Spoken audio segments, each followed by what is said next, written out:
believe that's the first thing you went for and not the waffle. Well, I want to save the best for last. That makes sense.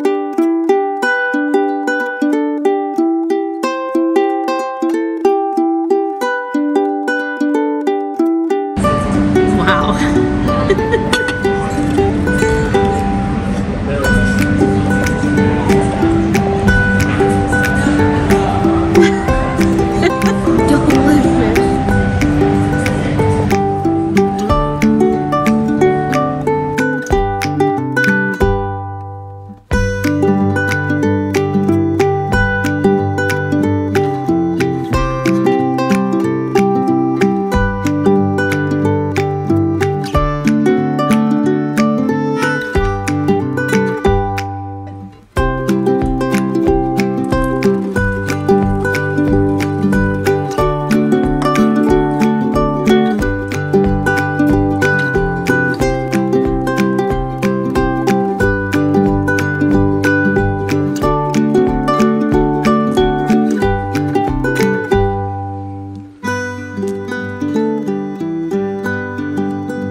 Oh, more. More. Good.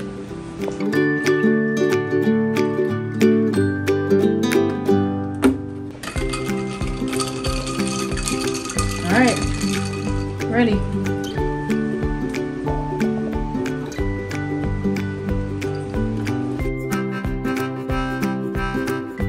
Is it good?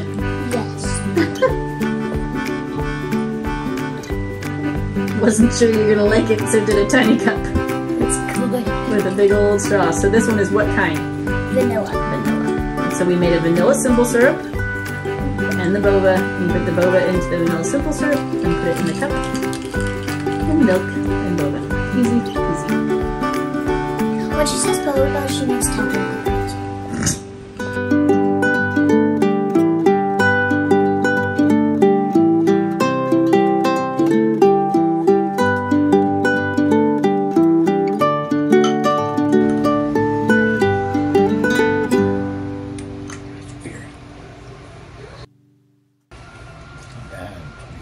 It is weird. Hello and welcome to the Good Enough Homestead. Today we are just going to explore our imagination and innate sense of wonder. We are just going to kind of follow one of those random whims. And it's not completely random because we have been wanting to work on the side yard for quite some time and we just haven't gotten there yet. So this was also a little bit of a push for me to get going on that this year.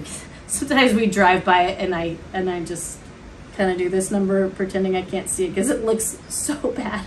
Look, it looked so bad. In this video we're actually going to fix that, a lot of that. So it looks more like a normal yard. It may not look magical yet, but it does look like not a huge overgrown weed pile. So that's good.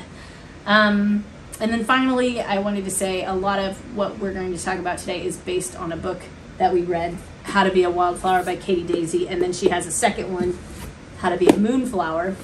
But the thing that we found that we were most excited about is this page, and it says Grow a Moon Garden. And she talks about it being the perfect way to envelop yourself in night magic. And the next page actually has some really pretty illustrations of night blooming flowers on this page. And then on this page are other magical plants for your moon garden, and it's just mainly white flowers so that they'll glow nicely. But some of those included angel's trumpet, evening primrose, garden heliotrope, 4 o'clocks, moonflower. This one I don't know, nicotiana, I think, night blooming jasmine, and tuberose. And those are all the ones that actually bloom at night. So I told my mom about it, and my mom and I, well, several of my sisters as well, kind of just all share this. We love anything that sparks joy and magic and that kind of feeling inside you of like, you feel that little excitement when you read about it and we're like, yes, go! So she immediately was very supportive of this moon garden because Anastasia had said, let's plant a moon garden. Okay, so Mom, I had told her all about this, and next thing I know, she's calling me and saying, hey, I have 100 daffodil bulbs, they're white, let's plant them. I said, awesome. So she came up and randomly, in the midst of all of our seed planting and our real like nitty gritty work, we're also gonna plant a moon garden.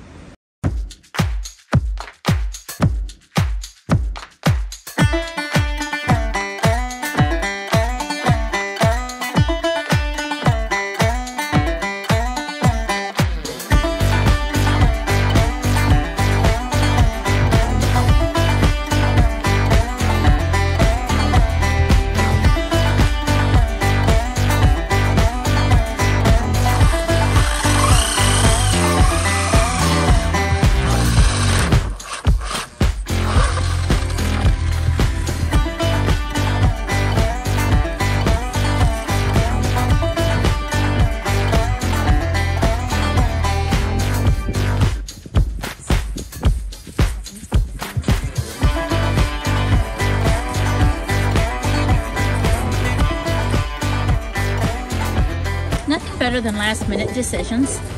It is now the first 2 days of February, and Stasia has decided she would love to have a moon garden. So we quickly ordered some daffodils to get them planted so they have a cool period so they will bloom. They're called Mount Hood, and they grow about 18 inches tall, and they're totally white daffodils with a totally white trumpet. So it should be a splash of color here. We don't have to worry about this tree, which casts shade in this area most of the summer, because it won't be leafed out or its leaves won't be very big. So the daffodils will get the sunlight they need, as opposed to if they were a summer bloomer, this would be too shady of an area. Erin and I, being the sweet things that we are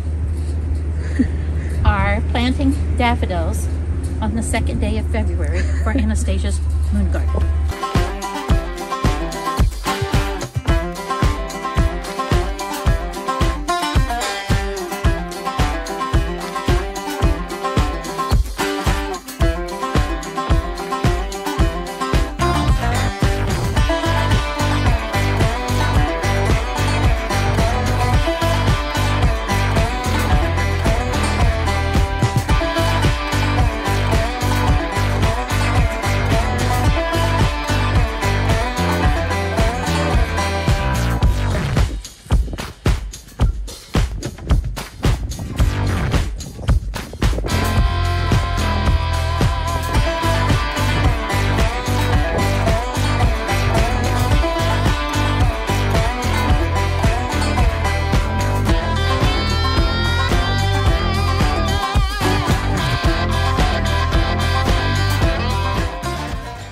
Doing this by the book, you want to plant your daffodils 6 inches deep.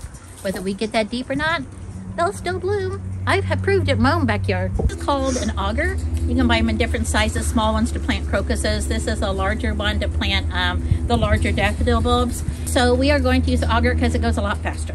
You have to make sure you're in a stance that is pretty stable for you, and that if any point it hits a rock or piece of cement, it will wrench, and you have to be careful not to let it wrench you.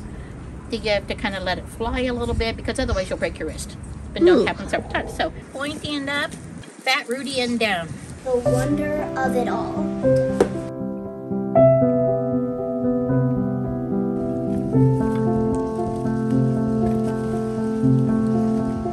Oh, there's lights. Yep. My mom found these lights on Amazon warehouse, and they're solar powered. And they have Solar panels. and then you stick them in the ground. So we'll see how they look.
And then Stasia wanted to show you the wildflower workbook. So this was our favorite part, actually, of the three. Yeah, it has all these fun journaling spots, and like the other wildflower book, it has wander as well, except it's bigger. Yeah, so they it shares a lot of the things from both of these books in there, but has a lot of writing prompts or activity prompts. Where do you feel most alive? And it has some options that might be there, but it also has a blank space there for you to write it. I really like to make like checklists and stuff, because a lot of years, I think it's like every year we go camping. Yeah, every year. So it has like a camping checklist, which I very much approve of, because I love to make checklists and stuff. And we always forget something. So yes, maybe we always helpful. do. This is actually probably my favorite page though, because me and Mom are going to compare what we circled on this.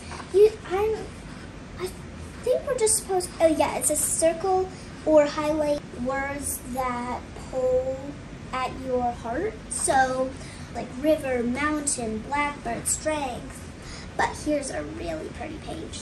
It's clouds and rain and stuff, all the types of clouds. I just really like this book. It's so cute and super cool.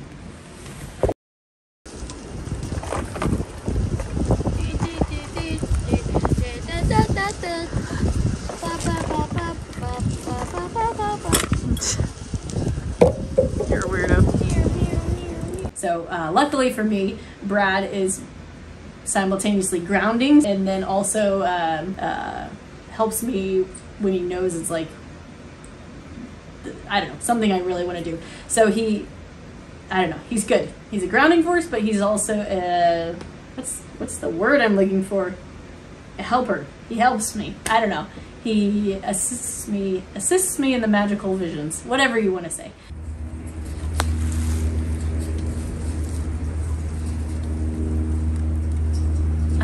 Is your thing not turned on, your power? Oh darn.